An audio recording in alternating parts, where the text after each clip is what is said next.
আজ করেছি পাবদা মাছের ঝোল। চলুন দেখে নিই। প্রথমে জিরে, সর্ষে, পোস্ত, কাঁচা লঙ্কা বেটে নিই।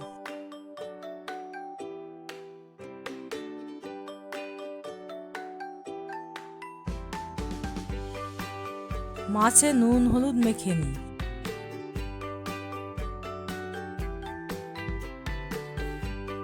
কড়াইতে সর্ষের তেল দিয়ে মাছগুলো ভেজে নিই।